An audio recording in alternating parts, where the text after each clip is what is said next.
Good evening, everybody. Welcome to the unauthorized bootleg edition of the Kickin show tonight. You'll notice that our West Coast producer, Justin Schuler, is not on the show tonight. Apparently, he's in hiding or having computer trouble, one of the two. So he wasn't going to do a show this week. We were going to take an Olympic break. But that's not good enough for our fans here on the Kickin show. So I assembled a crack team of experts, Seth Eggert and Zach Catanzareti, and then they let me run it because I've got the subscription to Zoom. So we're going to do a quick show for you guys tonight. Zach, kick it off. You're going to Watkins Glen. We haven't been to a track in, 2 weeks now. You're going to be up there, and let's talk about your expectations heading into that track. Well, first off, it feels like 2 months since we've raced again. I don't know why. I even said this last weekend. I felt like we've been off for a month. Like for some reason, these last 2 weeks have been so long. We left off on such a great note at New Hampshire with Almirola getting the win. My opinion, one of the best races of the year. I mean, Keselowski, Blaney for the lead. That alone was the battle of the year for me. So we just left on a good note. Felt like we kind of needed to keep that momentum rolling, but had a fun last 2 weeks, and here we are. Getting right back into it with Watkins Glen, a race I haven't been to since 2018, but the sport hasn't been into for the last 2 years. So, man, it's one of my favorite, not only one of my favorite tracks, but one of my favorite places on the planet. I absolutely love Watkins Glen. I first worked there in 2014 and did every year until 2018 or 2019, and just love the area. I love that it seems like just one big party place with just all this all these tailgaters in the infield. I mean, you walk through the infield, you feel like you're at a campsite, and then all of a sudden you see a catch fence and you're like, oh, I'm at a racetrack. That's right. So it's just, everyone loves racing up there in upstate New York. And I'm just thrilled to go back, and also good racing too. So I feel like in these last few races, I think 5 races left to the playoffs. I think anything's really up for grabs still. A lot of different racetracks, couple road courses, Michigan, Daytona. I mean, who knows what we're going to see, and it all starts this weekend. Well, you and I have been up there together a couple times, I think, as well. Obviously, I like Watkins Glen. I'm not going to be able to make it this week. You're going to be, carrying the heavy load for me while I'm down here working for the next few weeks. But, I'm going to be in Chicago next weekend. I'm trying to finagle it so that I can swing by Indianapolis and cover that race as well. Won't be able to make it to Watkins Glen. However, we're gonna since it's the bootleg show tonight, we're gonna get with what's really important, and that's the picks and the points. I think I'm leading, but Seth, don't you have the picks for this weekend's races, and we can let everybody know who we think will do well this weekend at Watkins Glen? Yes, I do, and as soon as Excel decides to load up for me, okay, here it is.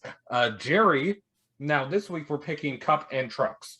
Jerry has picked Denny Hamlin and Chandler Smith, in part because he had to pick last. Yeah. Good picks. Justin picked Kyle Busch and Ben Rhodes. Zach, you picked Ross Chastain, who had some news this week, and Tyler Ankrum. I picked Matt DiBenedetto and Zane Smith. Matt picked Chase Elliott and John Hunter Nemechek. Christian picked Michael McDowell and Austin Hill. Sarah went with William Byron and Matt Crafton. Rachel went with Kyle Larson and Todd Gilliland. The only person who has not made a pick yet is Summer. Well, if we get Summer's picks, then we'll get them into the Twitter account, and you guys can follow it at Kicking the Tires on Twitter, and I'll retweet it when I see it at Jerry Jordan _KTT. Zach, back to you real quick. There was some news this week, and that's with Ross Chastain. Can he got a ride? He did, and I think for a lot of people it was fairly expected. I mean, as soon as we got obviously the Trackhouse announcement that came in Chip Ganassi Racing, that kind of opened up a whole bunch of doors or closed some doors and then opened some up. Obviously the 42 and the 1 are going to be discontinued, but we knew that Trackhouse was going to have a second ride open, them acquiring Chip Ganassi Racing for next year. And we know Daniel Suarez was going to be in the 99, but where's Chastain going to go and where's Kurt Busch going to go? And we got the Chastain part figured out, and he's going to be with Trackhouse in the number 1 for next year. I believe it's a 2-year deal, and it's the first time he's ever had a multi-year deal, maybe in anything. Like, he's always been one of those guys who's been fighting for his life for the following season, and we know how hard he races every week. So I don't think that's going to change for next year, but I know when it comes to the mental side, it's got to feel good to have a couple years lined out. And Trackhouse, I mean, I heard this, I think just yesterday, they're a brand new team, but they don't race like a brand new team, and they don't do their business like a brand new team. They seem like they've been around for decades with just how they run their business and just how they're performing on track with Suarez. I mean, Daniel's not a rookie, but he's not a full-blown veteran. You know, he's a champion of the sport, but just when it comes to Cup, we've seen him with a lot of opportunities and hasn't quite worked out. But I feel like with this team, it's working out perfect for Suarez, and I think it's going to be a great home for Chastain. He's shown that he's willing to do anything to win. I think that's the type of mindset that's going to fit well with Daniel and Justin Marks and Pitbull and everybody there. So happy for him, and it's good to have someone like Ross that's going to be sticking around in this sport for at least another couple of years. Yeah, we saw a few years ago. I wrote the story when DC Solar was raided by the FBI, and it was a roughly $1 billion Ponzi scheme that the feds accused the DC Solar folks of, and that was going to be Ross's sponsor moving forward at Trackhouse Racing, and that fell through. And ever since then, Chip stuck by him, though. I mean, Chip put him in some rides here and there, and let him do some other. I think he raced some with Al Neese and different organizations while he was finding himself. And then this past year, Chip put him in the 42. So to see him continue on in what will be the new Trackhouse team in the old Chip Ganassi realm for at least another year or so until they get their own shop built, and Chip stepping over just to the IndyCar side of things. Good for Ross. I know that leaves a lot of questions about Kurt Busch. Kurt Busch should be just fine. He's got 3 deals on the table. I think one of those was actually a Trackhouse deal, and I think that obviously now, so he's still got 2 deals on the table. I was on PRN's Pit Reporters earlier this week. I think one of those deals is going to be, I'm pretty sure 2311. I mean, that's a given. But there's another deal in the works. But I think the 2311 deal is the one that's gonna, the one that he's gonna end up at before it's all said and done, and race it over there with Michael Jordan and Denny Hamlin. So good for those guys. It has been a busy off time, even though that we've got different nobody racing. Whether you were watching social media or whether you're watching news coming out, like this past week, NASCAR updated their mandates for COVID. You're going to have to wear a mask this weekend if you're indoors at Watkins Glen. That's a new thing. But that's some of the news that did come out. We've got IndyCar at Nashville. Seth, a little bit of tell us a little bit about the IndyCar. I was hoping that we could get Christian on here because he's going to be in Nashville this weekend and cover the IndyCar race for us. Yeah, it's the Nashville Grand Prix. I believe it's the Big Machine Records is sponsoring, or Big Machine Vodka. It's one of the Big Machine brands, but they're sponsoring the race. It's in the city of Nashville, and I believe it's also the first IndyCar race that will have a bridge in it, because they do go over the river and back, which has inspired a lot of memes from Driven, if you remember that movie. Do they go through the woods, over the river and through the woods? And do they visit Grandma's house? Well, maybe if you ask some of the people who were at the Nashville Fairgrounds petition a few months ago, maybe they do, according to them. So, those little stats like that, that's why I go to you on these types of things. It's like, it's going to be the first time the IndyCar has ever gone over a bridge. I didn't know that, and I've covered, racing for. Zach didn't know that. I know they've gone under bridges quite a few times. Yeah, they've gone under bridges, and I remember watching on YouTube. It was a kart race at the Meadowlands. One of the cars got lost and almost went on to Route 46, which was still an active highway, and it went onto the entrance ramp. That's your piece up there. That would have been great, man. The reason why I'm saying it was a YouTube clip, that was before I was born. Oh, well, yeah, but Zach's from that area, right? I'm from that area too. Oh, are you? Okay. Yeah. But I think the track's going to be awesome. Is it the same layout that they did iRacing on? Well, it's Nashville, not Chicago. Oh, that was Chicago. That's right. But yeah, I was looking at the layout for this track, and it's really interesting layout. I mean, it resembles like, I don't know what you call, like a cooking pan or like a 9-iron, like golf stick or whatever. Two incredibly long straightaways. They're called clubs. Yeah, golf clubs. Golf clubs. What did I say? Stick. You can edit that. Yeah. I do not golf. Okay, it's not my sport. I'm not one of those hat wearing people. But I think the track's gonna be great, and it's a big time for IndyCar because they've had a long off. Long break here right in the heat of summer. That's always been an issue with IndyCar when it comes to their schedule. There's big gaps in between, but it's about to heat up here. I think they have 3 races in the next 2 weeks and a little bit of a break, and then the final run for the championship. So Alex Palou, Patricio Award, these young kids who are going for the title, trying to beat Scott Dixon. It's been a great year, and I think it's going to be a fun weekend for them leading into Indianapolis next weekend, which I'll be at. Well, and in typical fashion, leave it to Texas Motor Speedway. Eddie Gossage may not be there. He retired earlier this year, but Marcus Smith, Dave Hart, the PR director at Texas Motor Speedway, Marcus Smith making the big announcement today of who he chose to replace Eddie Gossage, and it's going to be Rob Ramage. And you may not know who Rob Ramage is, but when I saw this, I texted a friend of mine at the track, and I'm like, "Are you serious? Rob got the job?" And they're like, yeah. I'm like, that is so cool. The reason why, okay, Rob is an attorney, okay? But he's not your average guy. I did some stuff with Rob at the Mexican consulate with Daniel Suarez and some other folks one day. I drove up there for just one of the day pressers that they have up there. Yeah, it was 4 hours up there, but that's it's our home track. So I made it happen. Rob is cool. Rob is going to take Texas Motor Speedway. He doesn't have to emulate Eddie Gossage. Eddie Gossage's shoes were big. You're not trying to fill those. You've got to make your own mark.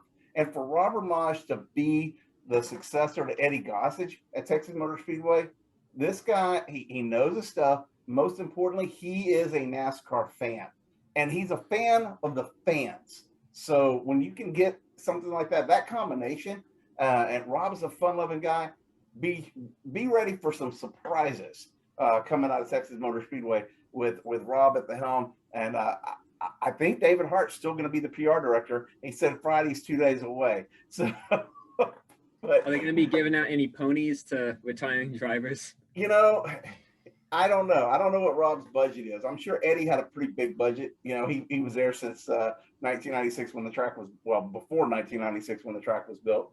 But I'm sure Rob will come up with his own brand of chaos. And I'm hoping you guys can all come out to Texas Motor Speedway, because I would love for the Kickin' the Tire staff to take up an entire row in the media center at our home track one day and just show the support for those guys. And look, I am kind of giddy because Rob is such a cool dude, and I've known him, I've met him, I've hung out with him, I've done things with him.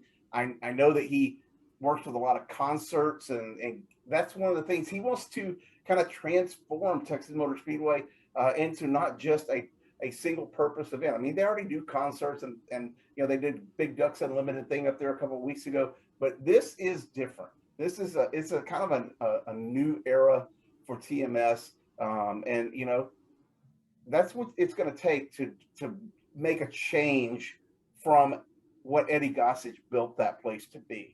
Because you can't emulate the legacy that Eddie Gossage, left behind when he retired. You've got to do something new, and I think Rob is the perfect guy to do it. Guys, what else is happening in the sport? I know, Seth, you had a big iRacing story coming out. What's going on with the iRacing? And we are sponsoring the Kickin' the Asphalt, Kickin' the Tires League.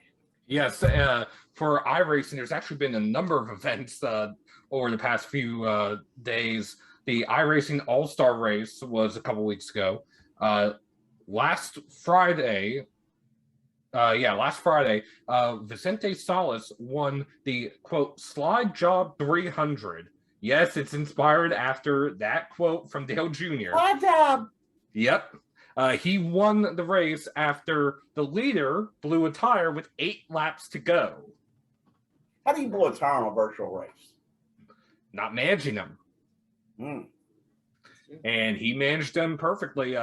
the last 65 laps went caution free, and he was the only one of only 2 drivers that finished without having to pit second time during that whole break. And he is in the Coke Series. Last night at Watkins Glen, he finished top 10.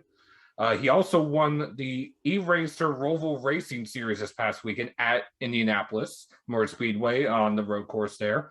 But last night, Graham Boland had to win to make the playoffs because there's only 2 races left and there's 11 winners for 10 spots.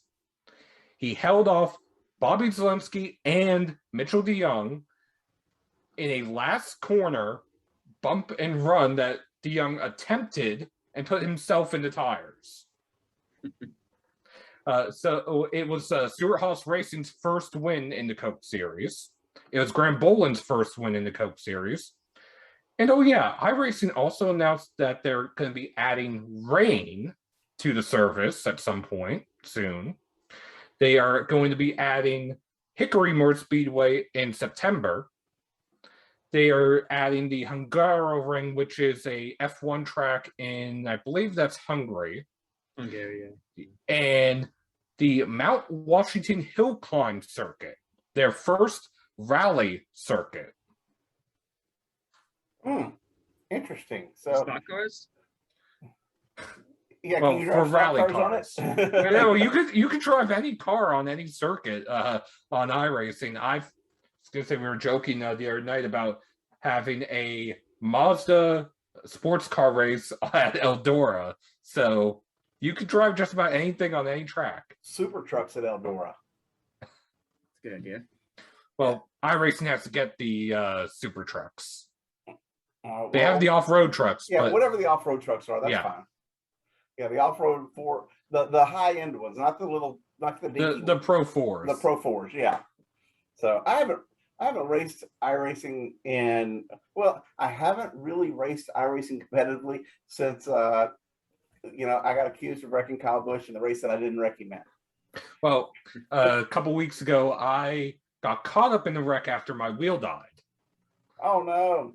So I finally switched out from the 7-year-old Logitech G27 to the brand new Logitech G29, and ran. So far, I've run 4 or 5 races with it.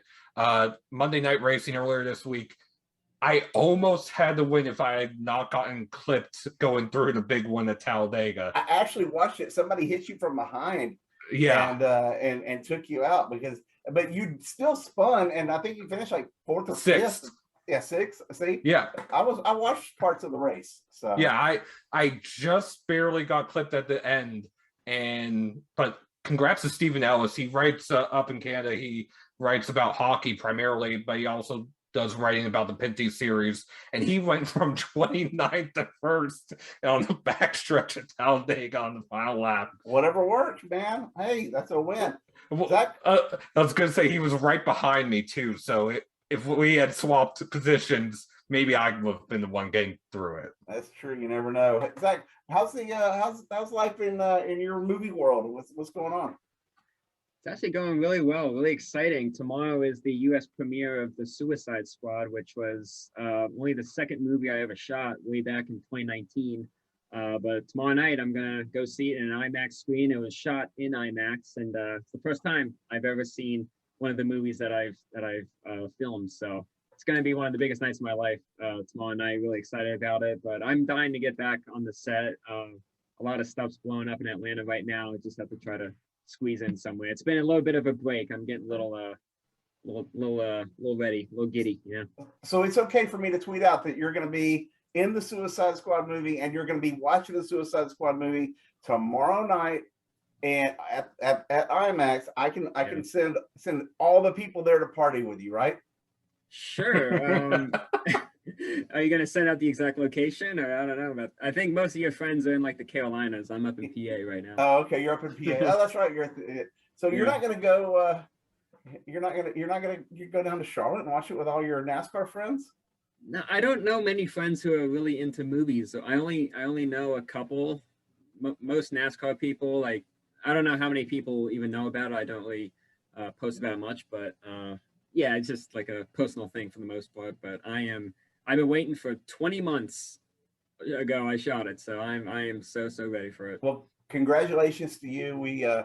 We know it's a big deal, and I will be playing it up. You can watch social media, even though you don't have social media. There is still a ZCat Racing or whatever Zach Racing Twitter account out there, and I will be tagging it for you. Good, I appreciate it. So I have to keep your eyes open. You're probably not going to see me in the movie, but our scene's going to be pretty exciting. where are you going to be at? What part of the show are you in? I haven't seen the movie, so I don't know when in the movie it is, but it's going to be a scene. It was in one of the trailers, but we're behind like these big cages. Like the big villain of the movie is Starro, which is this giant starfish, and he takes all these people prisoners, and he's got starfish kind of lashed onto our faces. So we're like these zombie creatures kind of walking around, and we're kind of trapped in this big giant laboratory. So it's pretty crazy. The masks were really wild, like these big purple starfish, and it was teasing the trailer. It looked like it's gonna be pretty sick, and the reviews have been incredible. So yeah, I'll look out for it. Maybe I'll send a screenshot over. Absolutely, send us something and let us know. And when do you have any other movies coming out? Any speaking roles? Any bigger stuff? I know you were hanging out with some big time actors. Yeah, I've never had a speaking role, unfortunately, but I know the Aretha Franklin movie, Respect. I got to play just a concert fan, so I got to listen to Jennifer Hudson just sing Aretha Franklin, freedom, freedom, like it was like 8 hours in the Fox Theater in Atlanta a couple years ago. So that comes out next week on August 13th, and then quite a few for the remainder of the year. So yeah, it's finally, a few of these were delayed for so long, so I'm just ready to finally get to see these damn things. Yeah, do you get royalties for, or is it just like day rates? I don't. Yeah, they had Suicide Squad premiered on Monday. They had the big giant premiere event on the red carpet. I'm like, I wonder if they would have let me if I asked. I don't know. There's You a lot should of have fans. asked. What the heck?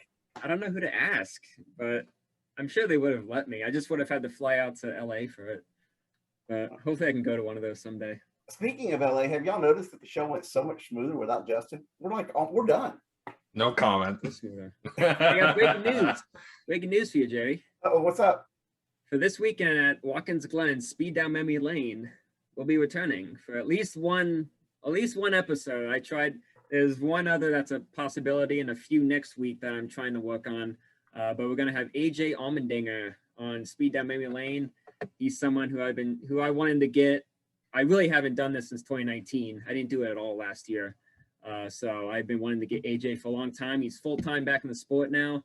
So we're definitely going to be, I'm not going to spoil any of it, but a lot of really fun race wins, a couple of crazy wrecks that he's had, some fun times with some drivers, from way back in the day. So really excited about that one. And that should be coming at you Saturday or Sunday this weekend. So keep your eyes open for the return of Speed Down Memory Lane. Excellent. That's great news. And, I remember when we did the mid-pack with Zach, and, people actually looked forward to the 20th place finisher. But you've got so much on your plate. I had to come up with somebody else to do that one. We got Brandon Brown that we've got a partnership with. I need to find out what they've got going on. And then this weekend does start as Seth said, the points actually matter in the Truck Series race for the picks for us, because it is the start of the NASCAR Camping World Truck Series playoffs. It's a regular season finale. Oh, regular season finale. Okay, that's right. Because I got confused because Ross Chastain got confused because Ross Chastain thought he was going to get the race in it, but he can't race in it because of that. But his brother is going to get to make his Truck Series debut. Chad Chastain is going to drive the 45. Well, there you go. Yeah. So, well, that's going to do it here for us. Unless anybody else has got any breaking news, Seth, you got something? No, I have a story coming out on Friday about the NASCAR Diversity Internship Program, and somebody who has been in that program. His internship, I believe, ends on Friday. So I've been working with him basically the whole summer on this story. So keep an eye out for that. Excellent. I may have a couple of things coming out as well. Congrats to Rob Ramage, new general manager at Texas Motor Speedway. And man, guys, enjoy the weekend. Zach, be safe going up to Watkins Glen. Have fun next weekend in Indianapolis. Seth, keep us apprised of what's going on in iRacing news, and we'll get back to you fans next week.